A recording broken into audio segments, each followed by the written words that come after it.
With Chapter 8, we moved into the hiring phase of the employment relationship. And there we talked about employees and independent contractors. And in Chapter 9, we talked about proper ways to recruit and make sure we have a diverse applicant pool and workforce. And then Chapter 10 and 11 both deal with this pre-employment phase as well. So employers need to be careful to tailor their requests for information to information that is actually relevant to the applicant's qualifications for the position. So we've already talked a lot about what employers have to be concerned about in terms of identifying people as members of protected classes and making decisions on the fact that people have membership in those protected classes. So keep all that in the back of your mind as we talk about these two chapters. So the employment application is the first time typically that the employer is receiving any information from an employee. So assuming it's a typical application situation, what should be included on the application? Now, a lot of these are often electronic now. They can be done online. There's no special issues related to that. The online as opposed to a written application, but employers still need to make sure that they're following the law and they are not discriminating in the information that they're requesting. So first thing that an employer would be smart to have on the application is that the application is not an offer of employment, which seems very common sense, but just to clarify, the fact that somebody fills out an application does not mean they're going to receive an offer of employment or that they now are an employee. So it never hurts to put that on there. Another important statement that should be on the employment application is that any employment that results is employment at will. So we've already talked about employment at will and how that concept is for the most part, the paramount concept in employment law. And so this just reiterates and reinforces that any employment would be employment at will. Another appropriate notification is having a statement telling this applicant that by submitting the application, they are giving the employer the right to verify any of the information given. And so even with an online application where you don't actually have a signature, the fact that someone hits send or submits would serve as authorization to verify the information that the party has included on the actual information. So that's an extremely important statement to have. It is also very important for an employer to include that statement that if they do provide false information, that is grounds for dismissal should there actually be a job offer and acceptance. And there have been cases where courts have found even 10 years into the employment relationship, if that employer finds out the employee lied on their application, it is appropriate for them to fire them. And so having that statement can protect an employer down the road. And that could be any sort of information. It could be their education, it could be their work experience, it could be whether or not they've have any criminal convictions, whether or not they're legal to work in this country, any information. So that is extremely important to be included. If the employer does any sort of pre-employment testing, that also should be on the application. And we'll talk about that more in the next chapter. And a statement allowing for contacting references in schools provided and the consent of release of information relevant to contacting them. So this really goes hand in hand with the first one listed there, that by submitting the application, you are giving consent, but it can be even more specific that we're going to contact employers or, going to contact the references you listed. We're going to contact the schools to verify that. And, so on an electronic application, by submitting, they can be consenting, but it could be a signature on an actual paper form. So what should be avoided? And most of this we've already discussed. So anything that's prohibited by law, your race, your religion, your gender, although sometimes from names you can figure out gender, but that type of information is prohibited.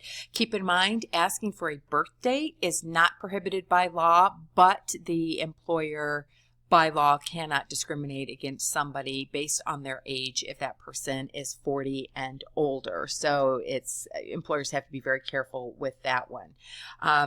Asking for any information that might disclose the applicant's membership in a protected class. And this can come up in a variety of ways, such as your dates of education. And so this can be a little tricky because we've just said you can ask the birth date that has been determined to be legally allowed. But, what year did you graduate from high school? What year did you graduate from college? Sometimes the employer needs that information because that actually helps them verify with the school. But that can be tricky because if someone's like, I graduated from high school, 30 years ago, that's obviously going to put them in a protected class in terms of age. Also, medical conditions and treatment. So just keep in mind, we've just recently finished disability. The employer can ask if the applicant can do the job with or without a reasonable accommodation, but is not allowed to ask about any specific medical conditions, medical treatment, or anything that might let the employer know that they are, in fact, potentially in a protected class.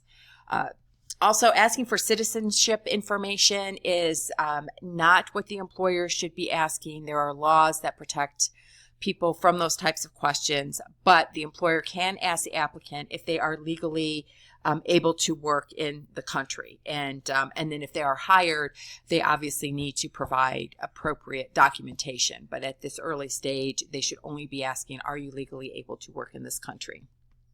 Okay. So areas where the employer can ask but needs to be cautious.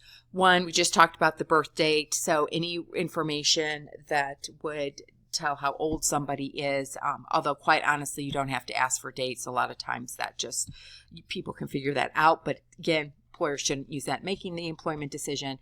And asking the employee if they speak a language other than English. If it is relevant to the job, then it is appropriate to ask. But the employer just wants to be careful that they're just not asking a random question that doesn't have any relevancy to the job, because say someone says, oh yes, I speak Arabic, and then they end up not getting the job, and they believe they are to be supremely qualified for this job, and they're thinking maybe the fact that I said I speak Arabic, and now they're thinking that I am from the Middle East, or I have family from the Middle East, that this is potentially a religious or a national origin discrimination. So it seems pretty harmless on its face, but employers just need to be careful of how things might be interpreted. So the employer sticking very closely to the qualifications necessary for the job and asking those types of questions will protect the employer. So with electronic resources that we have now, there are some things also that employers have to be very careful about. Some employers will ask for video resumes. That tends to be more in technical and artistic types of jobs because they want to actually see the type of work you do.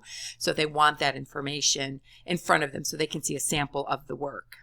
The other area where it's much more common for employers to find information about employees is through any sort of online profiles that the employee willingly puts up. So it could be Facebook or some other more personal site, or it could be a LinkedIn profile, or even sometimes people create their own websites for personal, professional reasons.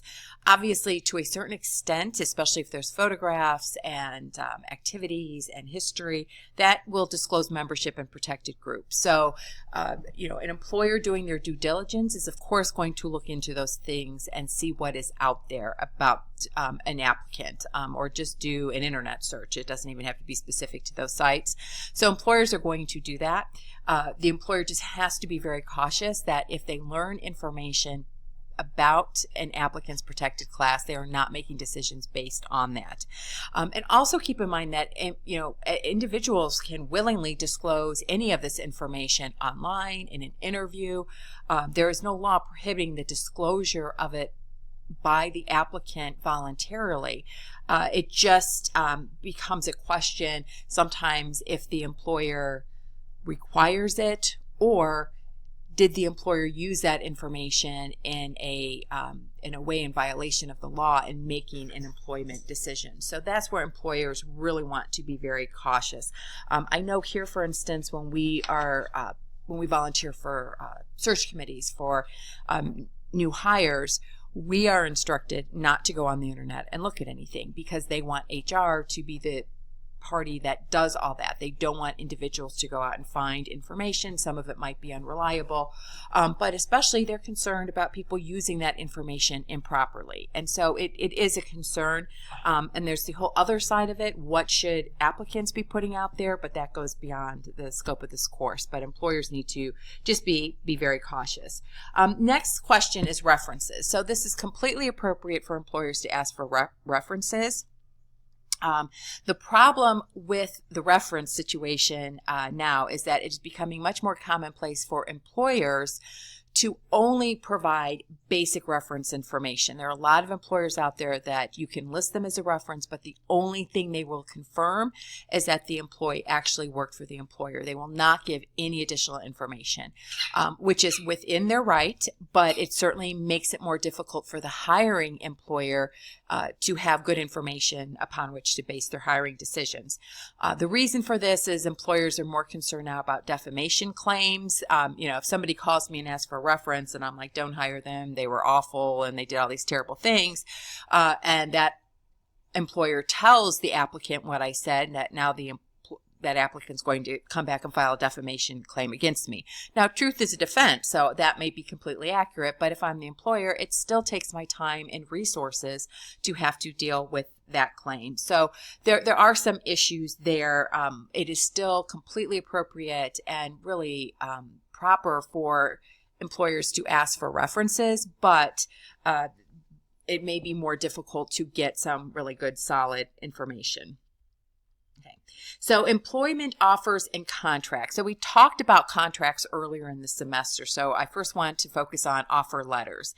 An offer letter is just a letter from the employer to the new hire that's just giving basic information. The position they're being hired for, the salary, the start date. A lot of times this is necessary for the new hire because they want something in writing before they quit their current job. They want something in writing before they move across the country for the new job. If they're moving and they want to rent an apartment or buy a house, they need verification of employment. So there's a lot of good reasons to have an offer letter. What should be avoided in the offer letter is any language that indicates any sort of promise of long-term employment. So we want to avoid words like permanent, long-term, even something that might seem so innocuous as, I look forward to a long-term employment relationship with you. That something that's just kind of a nice thing to say might perhaps be interpreted as being more of a contract as opposed to just an offer letter. So these should be reviewed by legal counsel. So most employers are going to have basically a form letter that their attorneys have already reviewed, and then they just put in the basic information. So offer letters themselves are fine, just making sure the wording is appropriate. Then contracts, we've already talked about contracts. An express contract for employment is a rare situation since most employment, we do not work under contracts. They tend to be used more for management, executive, and technical positions, and then listed out the terms that should be in there. What the position is, the compensation, is this for a specific period of time or indefinite, how the contract is ended, the termination of contract employment, and that is very important because if the contract is silent on that issue, then the employment relationship falls under employment at will. So the contract is going to either have to include how this employment relationship is ended specifically. If it is silent on that issue, then even though there is a contract as to other aspects of the employment relationship, it will still be considered employment at will for that. So it's an important thing to keep in mind. Arbitration, a lot of times employment contracts have arbitration clauses, which basically mean if something goes wrong, the parties agree to arbitrate as opposed to go to court. It is usually binding arbitration. So just an important thing for employees to be aware of. Any type of contract, employment contract, has to be consistent with all other laws, most of which we have already talked about, and family and medical leave Act and Fair Labor Standards Act we're going to talk about. And then always remember, few employment relationships are contract-based. Most are employment at will. And we do have the employed contract situation that we talked about earlier this semester, whether it be, it could be an offer letter. It could also be employee handbook, policies, procedures, that type of thing.